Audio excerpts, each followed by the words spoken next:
rare and balanced view on politics in today's world. Based on facts, born of rationality, common sense, and logic, providing context on today's events.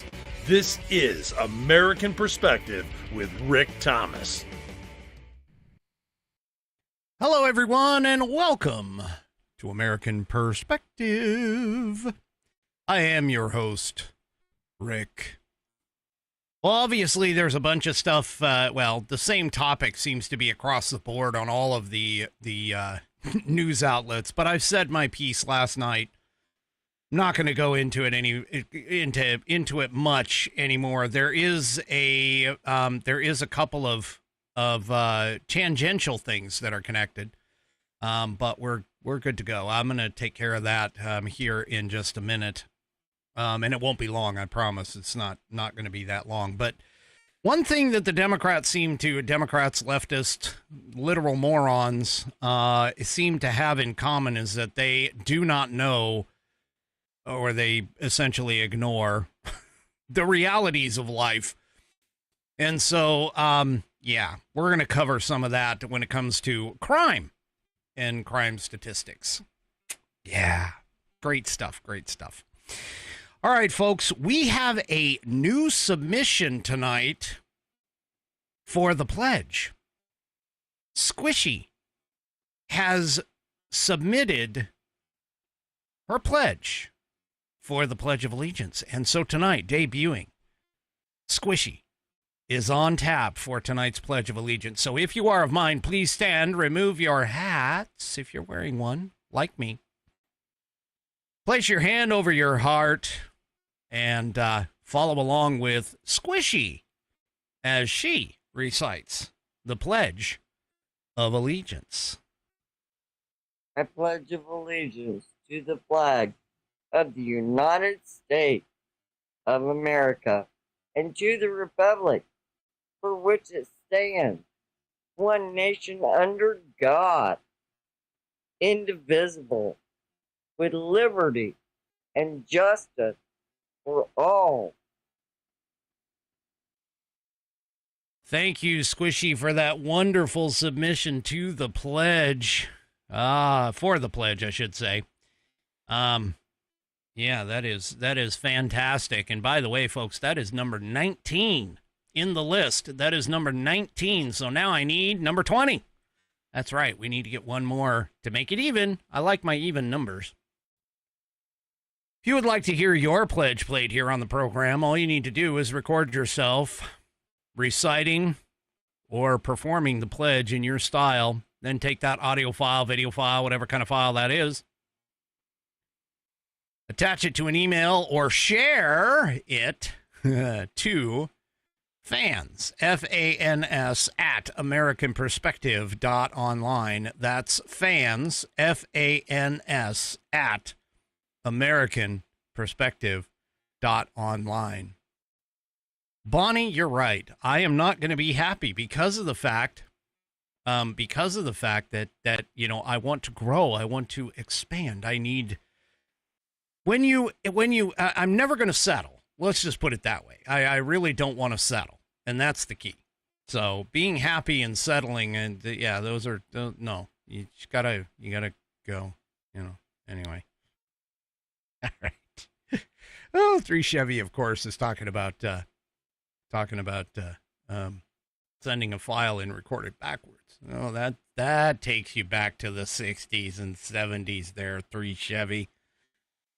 What was it? I think somebody said that it was Pink Floyd, The Wall record, one of the songs on it, that if you played it backwards, it said satanic stuff.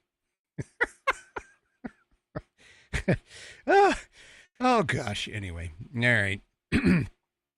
Let's go ahead and get on with the show. Tonight's headline sponsor, of course, being it being that it's Thursday, is the Institute on the Constitution. The Institute on the Constitution is established in 2004 as a 501c3 nonprofit with one singular mission, and that is to restore the constitutional republic through grassroots education. All courses and materials are developed using primary source documents and taught from the American view of law and government as defined in the Declaration of Independence in the following 3 key points. 1, there is a God. 2, our rights come from him. And 3, the purpose of civil government is to secure and protect our God-given rights. The IOTC offers the opportunity to educate yourself on our most precious founding document, the Constitution of the United States. They also provide tools to educate your community and get involved with local government. Start by taking their free U.S. Constitution course and go from there. Use my affiliate link, iotc.americanperspective.online, to sign up, and while you are there, take a moment to look through their other course material and information. My affiliate link, once again, is iotc.americanperspective.online to get great content to learn about our historical founding and support the show in the process. That's iotc.americanperspective.online. Or if you just want to purchase this fabulous Saddleback leather-bound U.S. Constitution to support the show, go to constitution.americanperspective.online. Take a look at this wonderful book. It's got 1/8 of an inch of Saddleback leather wrapped around pages that are water and tear resistant. It has a stitched binding all the way through the leather on the backside. It's got a 100-year warranty against materials and manufacturing defects, such that if you have a problem with this thing, you send it back to the manufacturer and they will either fix it or replace it for free. My Rumble Whiskey Warriors over there are saying sexy rounded corners, which of course it does have. Keeps you from poking yourself in the rear or in the pocket when you go. And also all amendments, according to 3 Chevy, all amendments are guaranteed to be in ascending numerical order. I promise you that. They are all there, all 27 of them.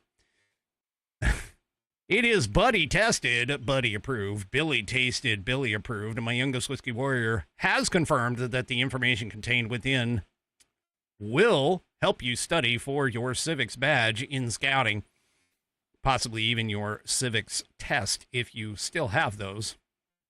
Go to constitution.americanperspective.online to get yours today. You know, I just noticed the color of the leather kind of blends in with the background a little bit, so I apologize for that. You know, I just can't get colors. I mean, either I end up getting washed out or the colors of things get washed out. Anyway. Oh, squishy, you did absolutely fine. In fact, you can back up and listen to it again. So you should be able to do that, or just go and you did perfect. You did fine. And I thank you for that, by the way. Do appreciate that. All right, let's see. Where am I? Oh, yes, here I am. So the Democrats, yeah, they just don't seem to get it. They are so far estranged from the American populace, they just don't seem to understand what the American populace really want. I mean, this is part of the reason why they're in a veritable free fall right now with all of the stuff that's going on. They're in a veritable free fall. And what's worse is that even their sycophantic acolyte type followers are, you know, just all they do is regurgitate the same talking points over and over and over again. They just regurgitate all of this stuff, even though the vast majority of Americans, at least the ones that have common sense, logic, reason, and intelligence, are essentially telling them, look, you guys you're so damn stupid and moronic. Case in point, a new poll was done by AP NORC, N-O-R-C. It was released yesterday. And the poll numbers, it's essentially it was a poll asking about crime and whether or not crime is a major issue in the United States. Well, the poll came back and showed that 81% of Americans, 81% of Americans agree that crime is a major issue. And it doesn't look good for the Democrat Party either. Because here's the breakdown. 96% of Republicans agree. 72% of independents agree. Now, you would think that if the Democrats were going to follow their leftist moronic base, that it would be a lot lower than the number I'm about to give you. But 68%, 68% of Democrats believe that crime is a major issue. Now, why would anybody sit here and say, oh, you know what? 68% of my party, and this is why they're in free fall, 68% of my party thinks that crime's a major issue. I'm going to go on television, on Twitter, X, on shows and newspaper or news stations and all kinds of things. I'm going to go on those shows and I'm going to say, hey, I'm going to be standing out in front of the Chicago River, for an example, which is what J.B. Pritzker did here recently. Well, take a look. Take a look around us. Is crime really a problem here? Is crime really a problem? Yeah. Yeah, that's what you're going to do, is you're going to do that. Because that's exactly what they did. They don't see crime as an issue because to them, criminals are the victims. Yes, criminals. They're a marginalized group, according to the Democrats. You know, they remind me of somebody. There was somebody in my, that I know of in my past that used to talk about when you have, and this is true no matter what, when you have a child who does something that is against the rules and you do not provide them with the proper reaction to that rule, meaning that you provide some sort of disciplinary action, because let's face it, when somebody breaks a rule, there should be some sort of consequence for breaking that rule. Well, this individual would sit here and talk about, oh, no, you can't do that. You can't do that because, you know, the reason why this child is acting out is because they have conflict in their heart. That sums up the Democrats in about as succinct way that I could possibly think of. Because they seem to forget the fact that these people, these criminals, half the time, they know what they're doing. They're not stupid. I mean, they are, but they're not stupid necessarily. They're not completely idiots and morons because they do get away most often with crime when it does happen. I mean, they're not completely dumb, but they know what they're doing. You ask any criminal who has been caught, they know what they are doing. They know what they are doing is potentially wrong. They're not, I mean, but with the exception of the, you know, psychopaths and those types of people. But in general, you know, the generic jumping a turnstile in New York City, you know, I saved myself a ticket.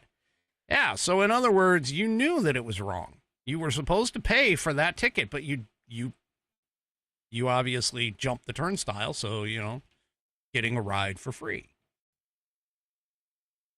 And that's the thing, is that these people, they know what they're doing.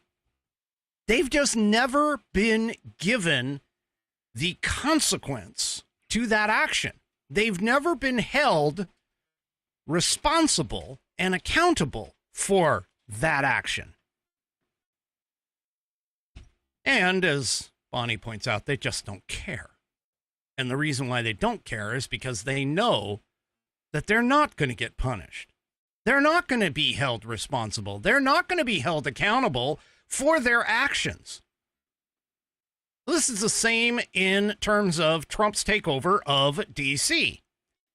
Well, now we have some statistics to go off of, because the question, I mean, other than obviously anecdotal evidence of even a news reporter standing outside Union Station saying, you know, there's less people out here, there's less vagrants, there's less panhandlers, there's less, you know, it's cleaner, it's so on and so forth. You just continue on down the line with all the anecdotal evidence that is being presented. Well, now we actually have some actual statistics right here in front page.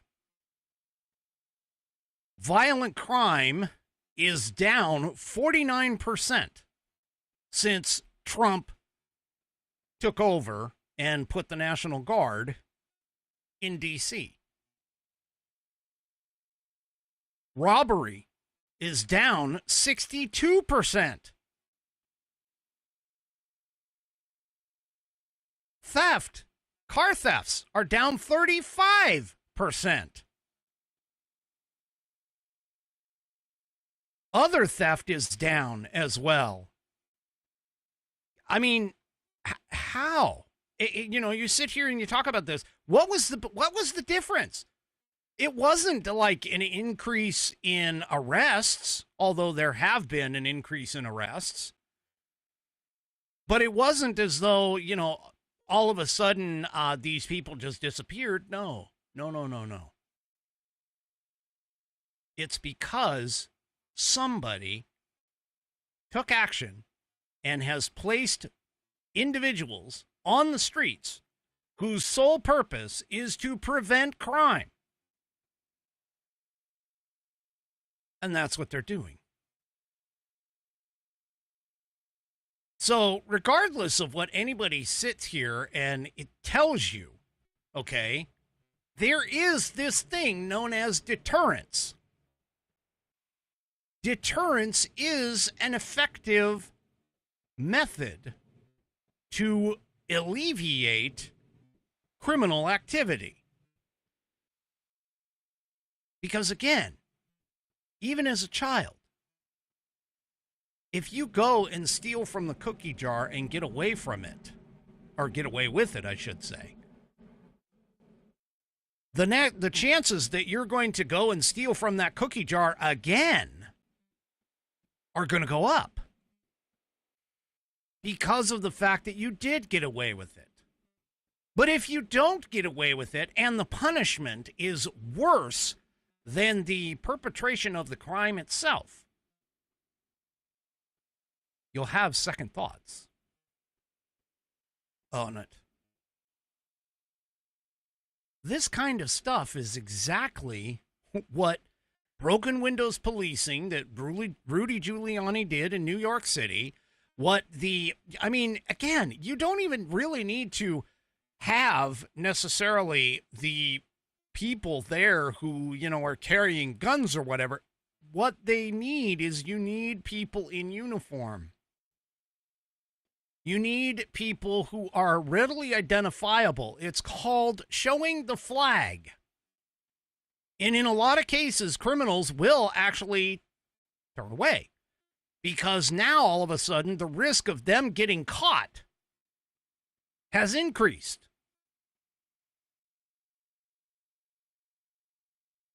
Them getting caught, the risk is worse than the reward. And this is what Donald Trump knows. This is exactly what Donald Trump realizes and knows. It's not that the National Guard is going around and arresting people, because they're not. They're there to provide eyes and ears. They're there to provide backup as necessary. Now, a further demonstration of the fact that things are going well in Washington, D.C., Muriel Bowser, the mayor of Washington, D.C., came out and actually praised the results. Now, remember, she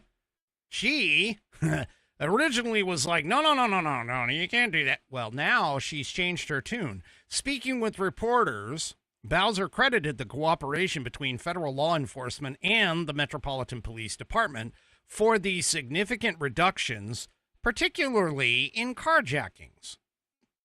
Bowser said, "We greatly appreciate the surge of officers that enhance what MPD has been able to do in this city."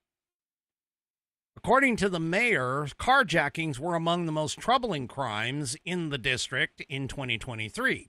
She has noted that in the 20 days since the expansion of federal presence in Washington, carjackings had dropped by 87% compared to the exact same period the previous year. Overall, crime in the district has also decreased by 15% during the same time frame. Now, again, that's overall crime. That's everything put together. Bowser said, "We know that when carjackings go down, when use of guns go down, when homicide or robbery go down, neighborhoods feel safer and are safer. So this surge has been important to us."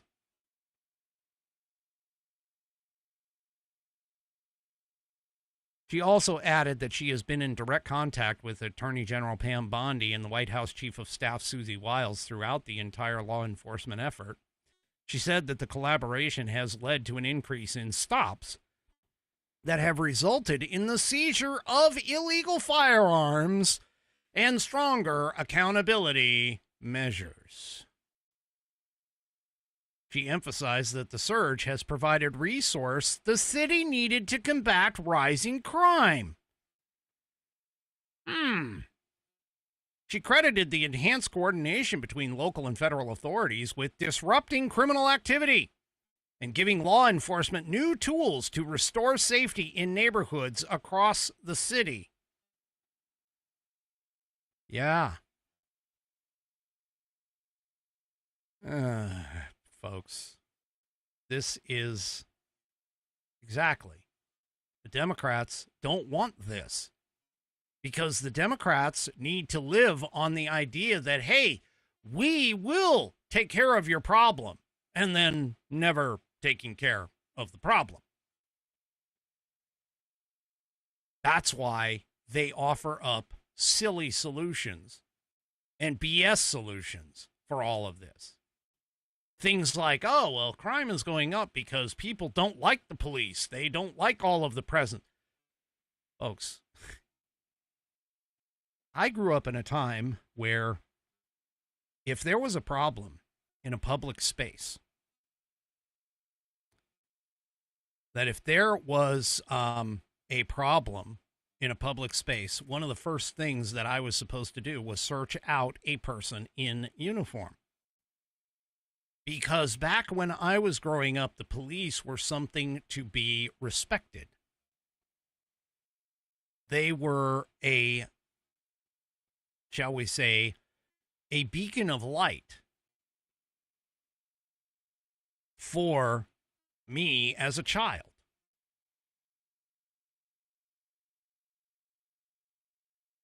That isn't the case anymore,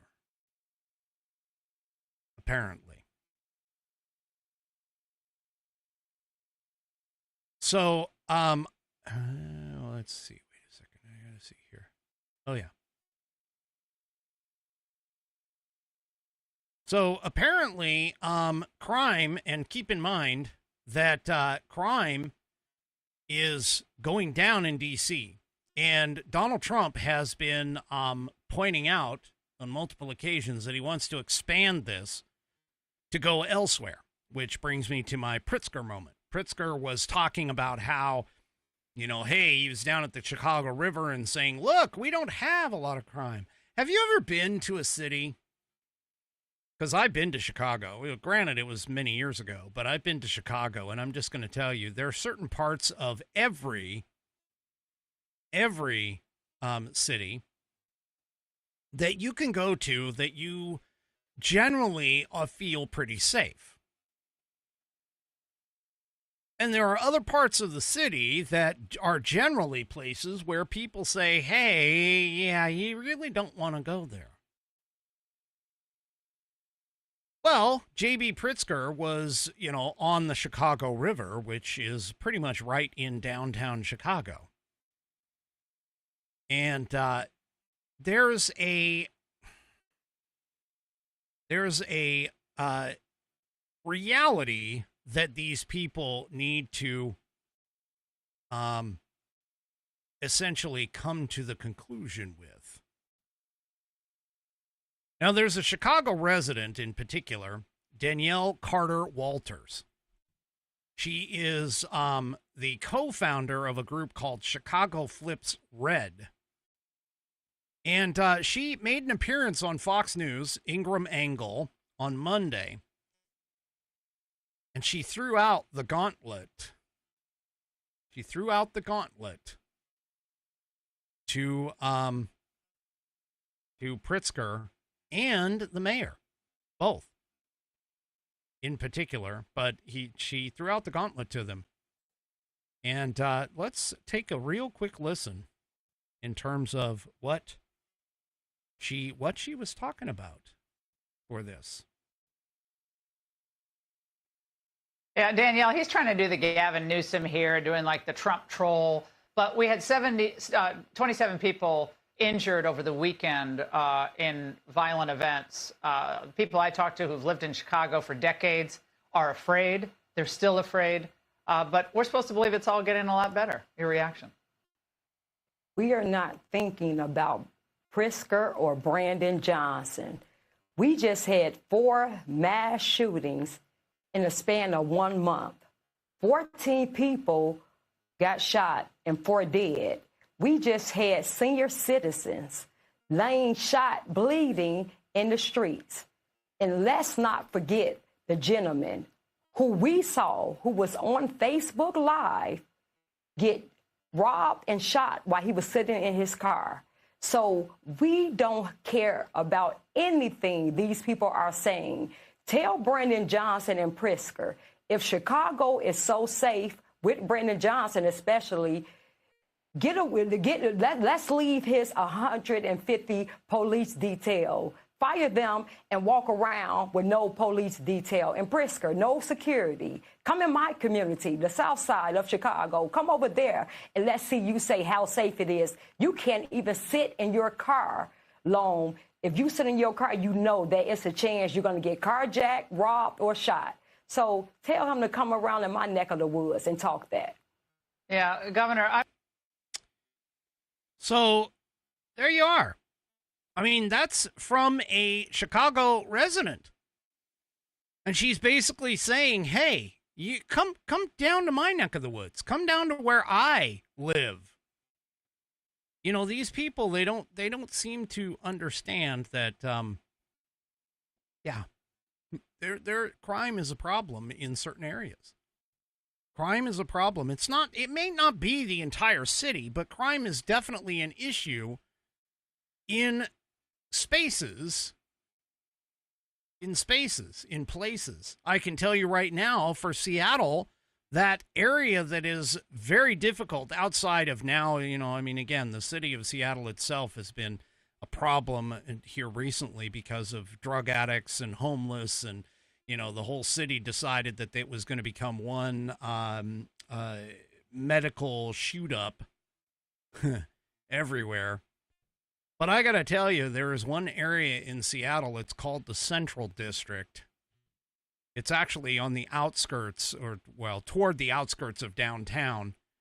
And yeah, it's pretty scary, especially at night. And driving through Chicago as I was on a job, this was probably, about 10, 12 years ago, I went through the south side of Chicago. And let me tell you, even driving through there during the day, there were looks that we were getting, me and my coworker, because we happened to be of a different skin color than what lived down in the south side of Chicago. Yeah. And I got to tell you, I mean, I've been to a lot of cities across this United States, and I never felt as unsafe as I did in that particular neighborhood.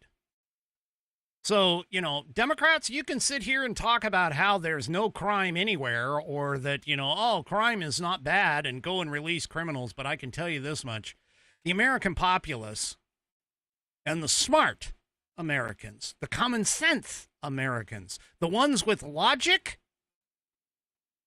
the ones with reason, they know there are problems in these cities, and they are all Democrat controlled. Every single one, and have been for a multitude of years. Well, before I continue on, let me go ahead and get this read in really quick here, provided it goes off. All right, here we go. Hey, to anyone who goes outdoors, all right, or anyone who just wants to be ready for anything, hint, hint, you might want to take this thing and stick it in your go bag or your emergency kit. For those of us who live in places like where, hurricanes and, weather events, as well as earthquakes and things of that nature. Yeah. Anyway, to everyone who goes to the outdoors, or anyone who just wants to be ready for anything, check out the Red Pro Series 72-hour emergency kit from Caddis Sports. That's CADDIS. This is a serious 72-hour survival pack, built into a rugged tactical backpack and loaded with everything a single person needs. 2,400 calories of food bars, 5 water pouches, thermal emergency blanket, a 36-piece first aid kit, an emergency stove, and a canteen cup. All of it has a 5-year shelf life, so you're covered for hurricanes, wildfires, blackouts, whatever life throws at you. Whether you're off the grid or just want a peace of mind at home, this is a must-have. Compact, reliable, and made for real emergencies. Use promo code RUMBLE at checkout for 10% off your order today. Go to Caddis Sports, CADDIS sports.com. Go to caddissports.com. Use promo code RUMBLE at checkout for 10% off your order. That's caddissports.com. Use promo code RUMBLE at checkout for 10% off of your order. Gear up, stay safe, and be ready when it counts. Go to caddissports.com and get yourself the 72-hour survival pack, the Red Pro Series 72 emergency kit, today. All right. So, Trump is looking, and actually the Republicans are also looking at this, as looking at these crime statistics and the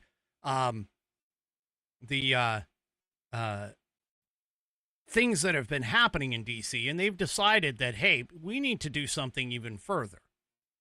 We need to do something further with this. And so what they have decided to do, at least according to this piece in Town Hall, is that Trump and the Republicans are plotting to have a sweeping crime crackdown. So President Trump announced yesterday that he is working with Republican lawmakers to craft what they're calling a new crime bill. In a post on Truth Social, the president wrote, Speaker Mike Johnson and Leader John Thune are working with me and other Republicans on a comprehensive crime bill. It's what our country needs, and now, more to follow, make America great again. So Trump had previously floated the idea of passing a new piece of legislation to curb crime in major cities across the country after federalizing the law enforcement in Washington, D.C.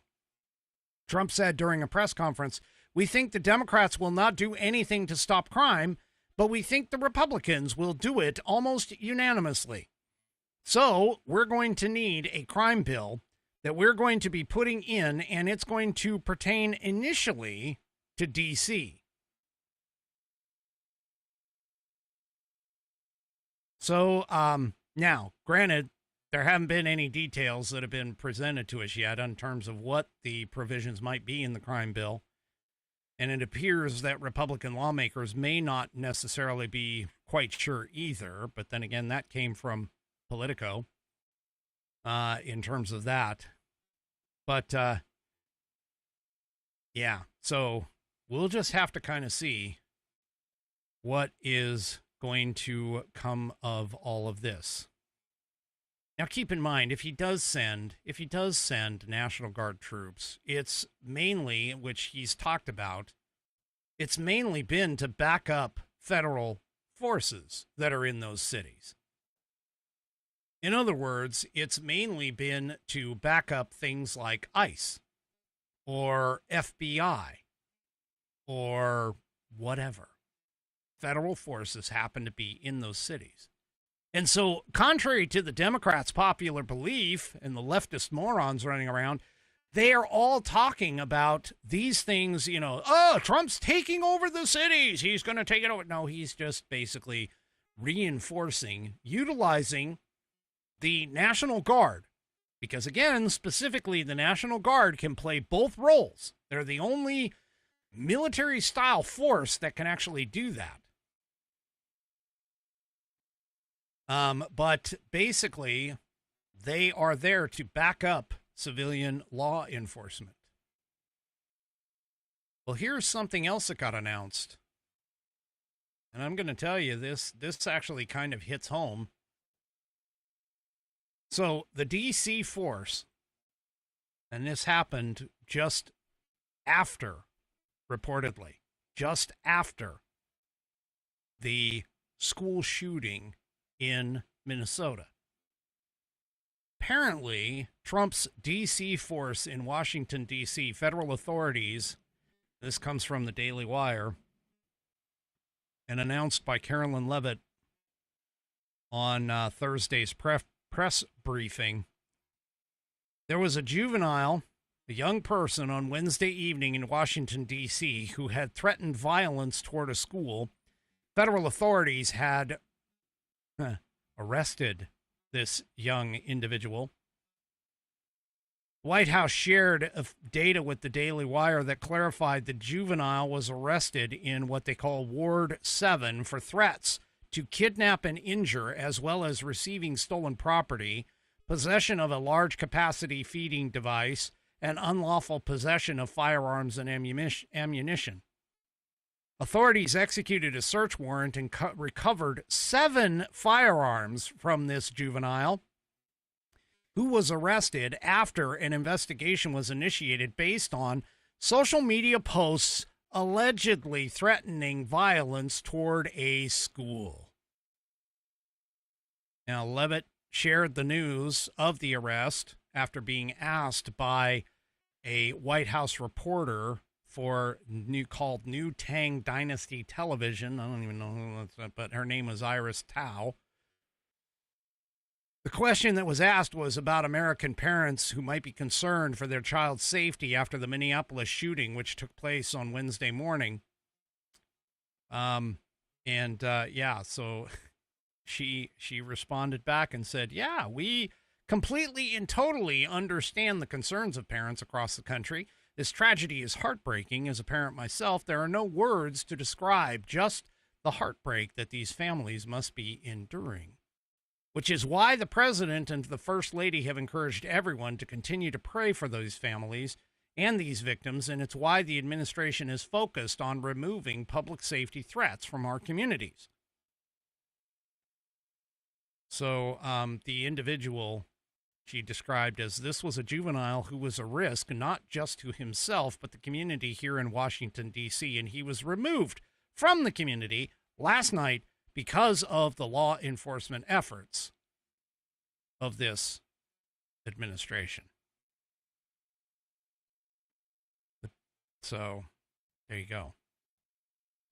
She also emphasized, if we encourage all Americans, as the old saying goes, if you see something, say something. If you see warning signs or threats reported to law enforcement, this administration, federal law enforcement, will take those reports and threats seriously.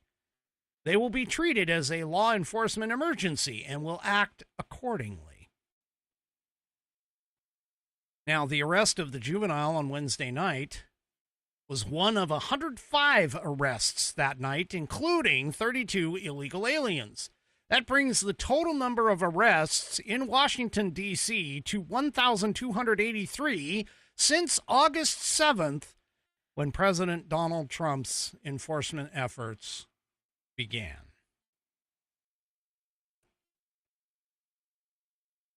See?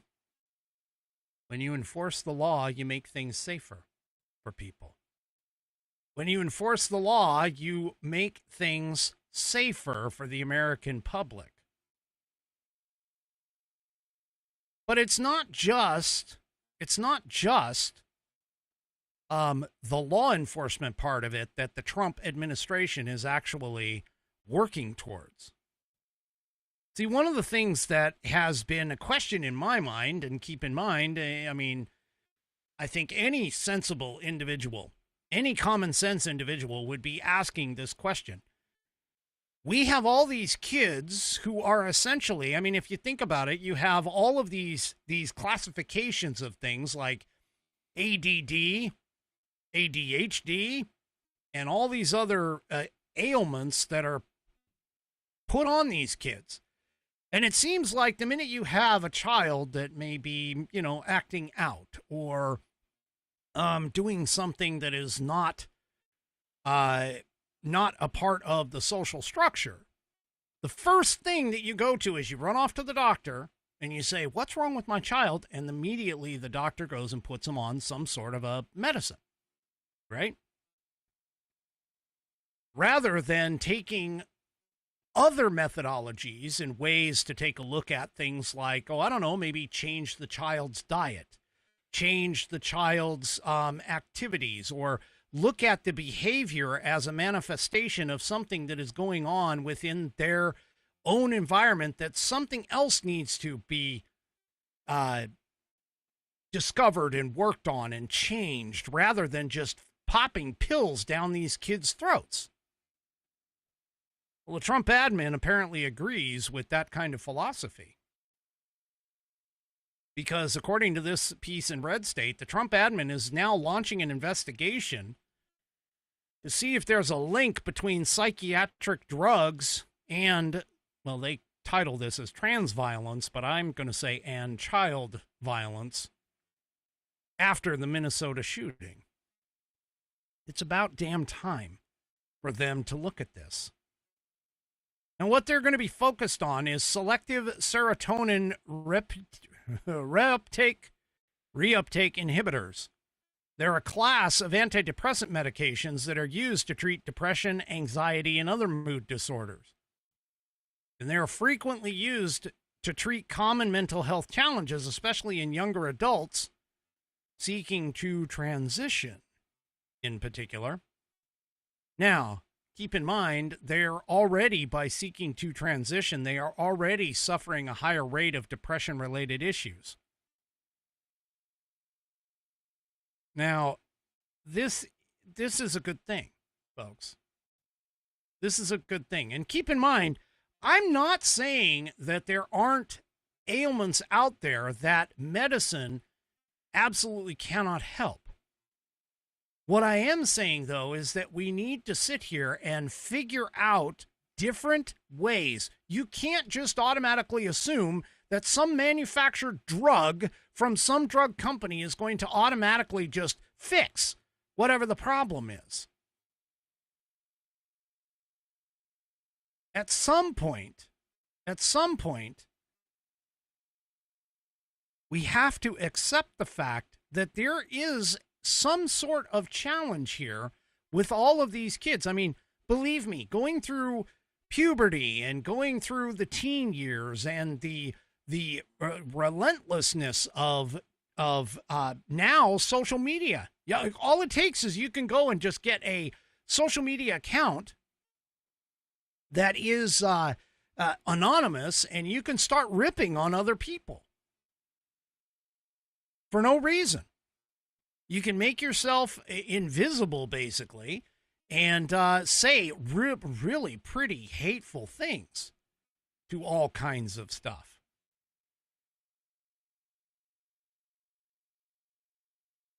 So, you know, our new technological advancements have essentially like a double-edged sword. They're good and they're also bad.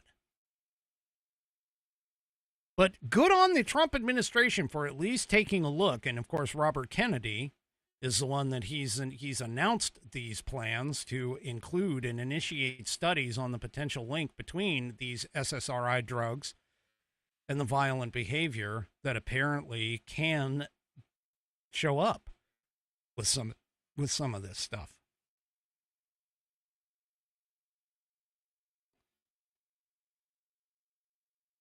So, by the way, just as a side note, just to keep in mind, while there is evidence that the Minneapolis shooter himself was transitioning, there's no proof yet that he was taking any drugs, prescription or otherwise, at this moment, or they have no definitive link to any kind of drugs in his maniacal behavior.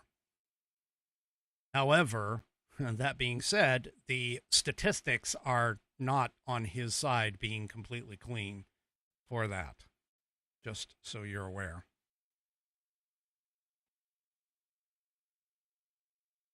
Anyway. Well, as if the Democrats have this thing that they call taxes. There is not a tax that they did not like. And once again, a Democrat governor candidate has decided that he wants to, rather than tighten the belt in government, he's decided that he wants to make up a shortfall, a budget shortfall, by, well, raising taxes. But he's not being honest, and he's not saying, hey, I want to raise taxes on everybody. He just wants to raise them on what he's called the mega rich people. Yeah, I'd like to see how he's going to tax an individual in particular, or even a small group of individuals, while leaving other individuals out of it. I mean, these people, they don't think past their first thought. Their first thought crosses their mind, and they're like, oh yeah, that sounds great. And they don't bother saying, okay, and then what? So, for an example here, Michigan lawmakers are debating next year's budget. The Democrat lieutenant governor, who's running for governor in 2026 for Michigan, floated an idea to hit back at some of the Trump administration's spending cuts and get more money into the state government's coffers. And here's his idea. Raise taxes on the wealthiest Trump supporters. So now he wants to make it to where taxes are not only paid by the people, but now he wants them paid by a specific political group of people. Yeah. In a video obtained by the Daily Wire, which is where this information is coming from, Lieutenant Governor Garland Gilchrist told a group of Democrats earlier this month that the Trump administration has attacked our people by cutting funding to universities and attacking those of us who are getting our health care from Medicaid. Okay, I'm just going to make this clear before I continue on. All right? I'm just going to make this clear. Very clear. Funding for health care, funding for universities, education is not part of the constitutionally mandated responsibilities of the federal government. In fact, side note on this, I brought this up and somebody tried to challenge me on it, and I'm still waiting. They'll probably just post it in Facebook land, because it was on Facebook.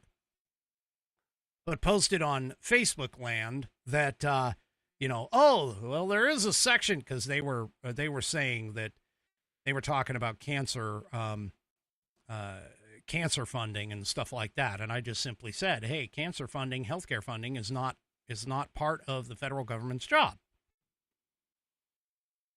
And anyway, they came back and said, oh, there is a section that talks about sciences. Yeah. And I said, quote it. Quote that section on sciences. Because when you read that particular entry in Article 1, Section 8, it talks about setting up a way to protect the intellectual property. In other words, setting up the patent office. It has nothing to do with funding it. Anyway. And if that person is watching this video right now, there you go. I gave you your answer. Anyway. So Gilchrist made the remarks during a video call with Kent County, Michigan Democratic Party on August 13th as he gears up for a competitive Democratic primary in the 2026 Michigan governor's race. So I would like to know, again, how are you going to segment and, of course, have it pass muster in the court system? Because, again, everything has to apply equally. I want to know how you're going to segment just Trump supporters. See, and that's the question. That's where these people also, too, let me just point something out to you. The vast majority of mega donors to political parties sit on the Democrat side. So where are you going to get this money? Where are you going to find these people? Because I promise you, the amount of millionaires and billionaires that actually support conservative Republicans are few and far between. I highly doubt there's a whole handful, there's more than a handful in Michigan. I could be wrong on that, but hey, I would love for him to name, okay, specifically, who is it that you're going to target with all of these taxes? Because again, you can't just tax the ultra mega rich by political party. It doesn't work that way. Our country isn't set up that way. We don't do those kinds of things. And so once again, the party of tolerance, the party of inclusion, the party of acceptance, yeah, they are nothing of those items. They are nothing. They say it, but their actions show completely different. And all of this is mainly just because of Michigan's budget having a $1.1 billion hole that they've blown into the budget by his own statement. So, yeah, he literally said, quote, if we actually tax the wealthiest mega rich people in this state, if we actually went after the biggest companies that got a tax cut from former Republican Governor Rick Snyder and the Republicans. Yeah, he's going after these people for their political viewpoints, which is wrong in this country. All right, couple things left before the top of the hour and the end of the program. First of all, John Bolton apparently did a Hillary Clinton. He sent emails, classified emails, on a private server. And there's evidence that shows that private server was intercepted. And those emails, some of those emails were intercepted by foreign spies. Now, the question basically becomes, now keep in mind, Bolton is reportedly under investigation for violating the Espionage Act. Okay. But all of that being the case, they have two choices. The DOJ actually has two choices here. And this is set up with precedence based on Hillary Clinton's email and Comey. So they could either go after John Bolton for having, first of all, having this private server by itself and sending classified emails on the private server by itself is actually against the law. But it's a minor infraction. If they can prove that he intended or knew about the interception of the emails, that comes into a whole different realm of criminality. So we're looking at basically the James Comey style, which is, well, you know, he didn't intend, and I'm talking about Clinton in particular in reference to the Clinton emails again. Well, you know, John Bolton didn't intend on sending that information to foreign spies. So realistically, I mean, yeah, was there possible criminal behavior? Sure, but there's no attorney general who would bother to pick that up. They could take that tack. And if they do, I'm going to tell you that essentially is a bit of a problem for the American people, because the American people want to see these individuals who have been doing all of this stuff essentially go down. We want to see perp walks. Breaking the law is breaking the law. There's none of this, oh, well, you know, extenuating circumstance. No, Breaking the law is breaking the law. He broke the law by having a private email server and sending classified information across that email server. It wasn't secured. It wasn't a secured server. So, yeah. Anyway, or they could go the opposite direction and they could basically throw the book at him, which I'm kind of hoping that they do. My guess is that it'll probably fall somewhere in the middle, realistically. So, anyway. All right, and last thing, really, really quickly before we take off. This in Town Hall. Apparently, the U.S. economy has beaten expectations, so the Q2 gross domestic product number was actually revised up. America's GDP was up a little more than previously expected in the second quarter of 2025. Now, keep in mind, the GDP is a measure of the products and services that are produced, the money essentially that is produced by the United States of America. According to the revision, the United States GDP grew at a 3.3% percent pace from April to June, faster than the earlier estimate of just 3%, according to the Department of Commerce. So it actually went up 0.3%.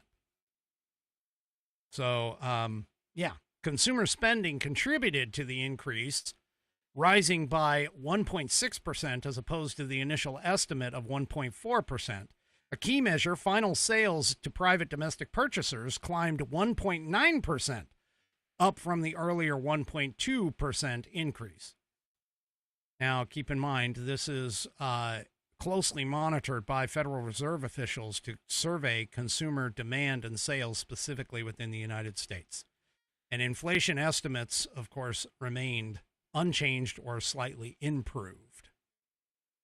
So our economy isn't quite as bad as what the leftists want you to believe. All right, folks.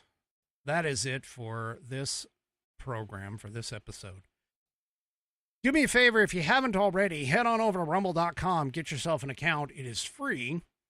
And once you are signed up and signed in, make sure you search for and find the American Perspective channel on Rumble. Hit that green follow button to get notified every time that I go live. Also, too, before you take off, don't forget to hit those thumbs up or thumbs down, depending upon what you want to do. And across all of my platforms, whether it's X, YouTube, Facebook, or, of course, the aforementioned Rumble. We will see you tomorrow night, 5 p.m. Pacific, 8 p.m. Eastern Time for Friday, the end of the week for most, right here on American Perspective. Have a great rest of your evening, and good night everybody.